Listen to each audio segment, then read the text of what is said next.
की जांच कर रही है। शुक्रिया अजय अपडेट के लिए।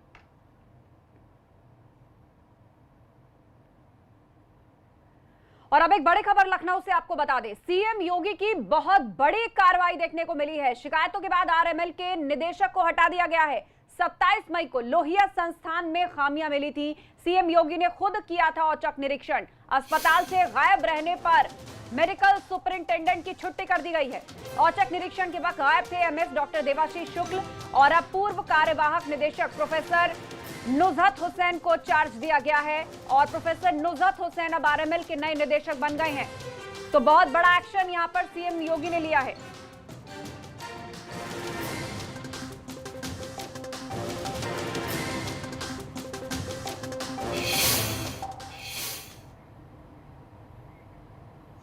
और आपको तस्वीर दिखा रहे हैं डॉक्टर ए.के. त्रिपाठी, जिनको हटा दिया गया है। प्रशासनिक फेलियर जैसी बड़ी शिकायतें मिल रही थी। आरएमएल निदेशक पर कार्रवाई की गई है और प्रोफेसर ए.के. त्रिपाठी की निदेशक पद से छुट्टी कर दी गई है। सीएम योगी के आदेश के बाद यह गाज गिरी है। बताया जा रहा है कि बहुत सारी फेलियर की शिकायतें मिल रही थी और ड्यूटी के वक्त जो एमएस थे वो भी गायब थे, डॉक्टर देवाशीष शुक्ल, और अब पूर्व कार्यवाहक निदेशक प्रोफेसर नुजरत हुसैन को चार्ज दिया गया है आरएमएल अस्पताल का। वो अब नए निदेशक होंगे। लेकिन ए.के. त्रिपाठी जो कि आरएमएल के निदेशक, उन पर कार्रवाई का हंटर चला है। उनकी छुट्टी हो गई है। नाराज हो गए सीएम योगी इस तरह की लचर रवैये और लगातार मिलती शिकायतों से। शैलेश अरोड़ा लाइव जुड़ गए हमारे साथ। शैलेश, विस्तार से बताएं किस तरह की शिकायतें लगातार मिल रही थी और आखिरकार आज ही एक्शन ले लिया गया।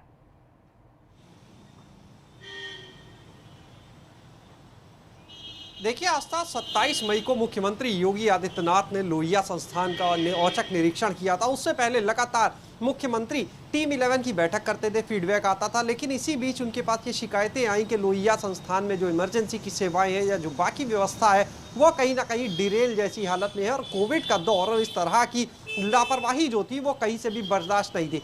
यही वजह है कि मुख्यमंत्री ने औचक निरीक्षण किया 27 मई को। जब वो वहां पर पहुंचे तो जो शिकायतें उनके पास थी उनमें कई चीज़ें उन्होंने खुद अपनी आंखों से देखी, चाहे वो बेड पर चादरें न मिलने का मामला हो, चाहे वहां पर कुछ डॉक्टर्स की अनुपस्थिति हो, या फिर जो महिला वार्ड था उसके बाहर महिलाओं का इंतज़ार करना हो, जबकि जो समय था वहां का खुलने का वो हो चुका था, लेकिन उसके बावजूद वहां पर डॉक्टर्स नहीं मिले थे। इसको लेकर मुख्यमंत्री ने कार्रवाई के निर्देश दिए थे। जब कार्रवाई के निर्देश दिए तो जो निदेशक थे ए.के. त्रिपाठी, उन्होंने उन डॉक्टर्स को नोटिस थमा दिया जो मौके पर नहीं थे। एमएस को हटाने के लिए एक कागज जारी कर दिया जाता है, सब होता है। लेकिन इसके बाद में जो डॉक्टर्स थे उन्होंने कहा कि वो तो वहां पर अस्पताल में उपस्थित थे। कुछ डॉक्टर्स ने, अगर सूत्रों की माने, तो अपने वीडियो फुटेज भी देने के लिए कहा कि हम दे सकते हैं कि हम वहां पर उपस्थित थे। इसके अलावा अगर बात करें, ए.के. त्रिपाठी का जो नाम था वो नियुक्तियों के मामले में, टेंडर के मामले में, प्रशासनिक फेलियर के मामले में सामने आया। उनके खिलाफ संत कबीर नगर के सांसद की तरफ से भी एक शिकायत की गई। राज्यपाल के यहाँ, मुख्यमंत्री के यहाँ, चिकित्सा शिक्षा मंत्री के यहाँ उनकी गड़बड़ियों को लेकर, उनकी नियुक्ति तक पर सवाल उठाए गए कि जो उनकी नियुक्ति है वो तथ्यों को छुपाकर हुई है। इसके अलावा एक मामला आता है लोहिया संस्थान में, जब एक शव होता है उसका कोरोना टेस्ट होने में कई घंटे लग जाते हैं। यह मामला भी पहुंचता है शासन तक, उसकी भी जांच कराई जाती है विशेष सचिव के निर्देश पर, उनकी अध्यक्षता की एक समिति में। तो इस तरह से एक दो नहीं बल्कि तमाम मामले थे ए.के. त्रिपाठी के खिलाफ और उसके बाद आखिरकार अब ए.के. त्रिपाठी को हटा दिया गया है। 2019 में उन्होंने अपना चार्ज लिया था वहाँ के निदेशक पद का। करीब 16 महीने का एक कार्यकाल रहा, लेकिन इन पूरे 16 महीनों में कहीं ना कहीं लगातार वो चर्चाओं में या कहीं विवादों में भी बने रहे। इसके अलावा एक बात और चर्चा में रही कि जब कोरोना का काल आ गया तो लोहिया अस्पताल का जो कोरोना को लेकर तैयारी थी उसमें डिले को लेकर भी बातें उठ रही थी। तो ये कहीं ना कहीं सारी चीज़ें जो थी वो मुख्यमंत्री के संज्ञान में आई। उन्होंने इस बारे में सूत्रों की माने तो राज्यपाल से राजभवन में भी चर्चा की और इन सब के बाद आखिरकार ए.के. त्रिपाठी को कल हटा दिया गया है और उनकी जगह पर फिलहाल प्रोफेसर नुजहत हुसैन जो हैं उनको वहां पर चार्ज दिया गया है। नुजहत हुसैन इससे पहले भी वहां पर निदेशक पद संभाल चुकी है और अब उन्हें फिर से एक बार कार्यवाहक निदेशक का चार्ज दिया गया है। तो साफ कहा जाए, अभी हाल ही में हमने दिखाया था कि किस तरह से मुख्यमंत्री योगी आदित्यनाथ जो है वो लापरवाह अधिकारियों पर सख्त है, किस तरह उन्होंने प्रदेश की और इस बार तो उन्होंने बड़ा एक्शन ले लिया है, निदेशक पद से हटा दिया गया है और प्रोफेसर नुजरत जो होंगी वो आरएमएल अस्पताल के निदेशक का पद संभालेंगी। शुक्रिया शैलेश अपडेट के लिए। उधर एक और बड़ी खबर का हम रुख करने जा रहे हैं। लखनऊ से ये खबर आ रही है, जिहादी गतिविधि में 2 संदिग्धों को जो गिरफ्तार किया गया था उनसे पूछताछ चल रही है। बरेली से गिरफ्तार किया गया है इनामुल और जम्मू से सलमान से पूछताछ चल रही है। दोनों संदिग्धों को आमने सामने बिठाकर पूछताछ की जा रही है। इनामुल के टेलीग्राम अकाउंट का पाकिस्तान कनेक्शन निकलकर सामने आया। पाकिस्तान और कश्मीर में आतंकियों से संपर्क में था ये इनामुल। गिरफ्तारी से पहले इनामुल ने फेसबुक पर कई अकाउंट डिलीट किए हैं। वॉलपेपर लगाकर इनामुल कट्टरपंथ की नसीहत दे रहा था। अंसार गजवातुल हिंद चीफ जाकिर मूसा से वो प्रभावित था और अचानक हुए लॉकडाउन के चलते दिल्ली में कोई मीटिंग होने जा रही थी जो नहीं हो पाई थी। सोशल मीडिया पर गुमराह करने के लिए इनामुल चला रहा था कई फेक अकाउंट। संतोष का रुख करते हैं, लाइव हमारे साथ जुड़ रहे हैं। संतोष, आमने सामने बिठाकर पूछताछ की जा रही है और बड़ी बात यह कि पाकिस्तान का कनेक्शन सामने आ रहा है। किस तरह के खुलासे हो रहे हैं अब?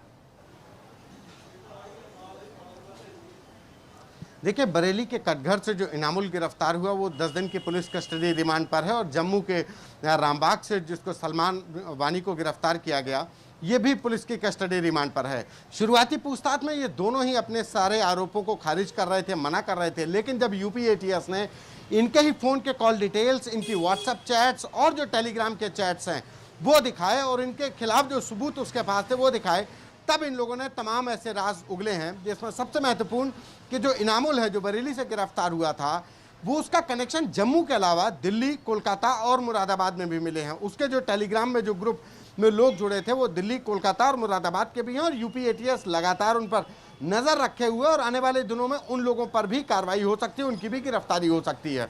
दूसरी चीज़, इसके जो इनामुल और सलमान वानी के बीच में जो बातचीत हो रही थी वो टेलीग्राम के जरिए के अलावा जो पाकिस्तान में बैठे जो लोग हैं उनको वो व्हाट्सएप के जरिए संपर्क कर रहा था। इसके साथ ही फेसबुक पर उसने कई मल्टी अकाउंट्स बना रखे थे तमाम अन्य नामों से, लेकिन उनमें सबसे बड़ी बात कि उनके जो फेसबुक अकाउंट्स थे उसके ऊपर जाकिर मूसा जो कश्मीर से कहा जाए कि जम्मू कश्मीर में एक उसकी अपनी आइडियोलॉजी चल रही थी। बुरहान वानी के एनकाउंटर में मारे जाने के बाद से जाकिर मूसा ने कमाल संभाली, तो जाकिर मूसा के पोस्टर्स इसने लगा रखे थे अपने फेसबुक की प्रोफाइल पर और इसी को लेकर के इनामुल से पूछताछ की जा रही है। इनामुल के साथ सलमान वानी से भी पूछताछ की जा रही है क्योंकि सलमान वानी जम्मू के रामबाग का इलाके का रहने वाला है और इसको जिम्मेदारी दी गई थी जम्मू कश्मीर में उसकी जो आइडियोलॉजी है, जो लोग उससे जुड़ सकते हैं वो उनको जोड़ने की कोशिश करे।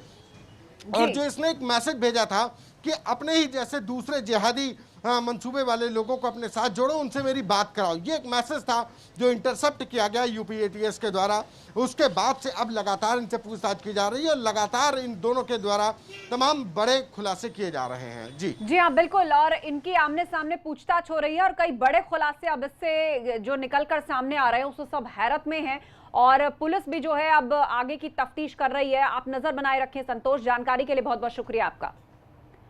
उधर राजधानी लखनऊ में सुहेलदेव भारतीय समाज पार्टी आज अनोखा प्रदर्शन करने जा रही है। पेट्रोल डीजल के बढ़े दामों के मुद्दे पर पार्टी प्रदर्शन करेगी और इस प्रोटेस्ट के दौरान पार्टी के विधायक साइकिल और बैलगाड़ी से विधानसभा जाएंगे और वहां पहुंचकर धरने पर बैठेंगे।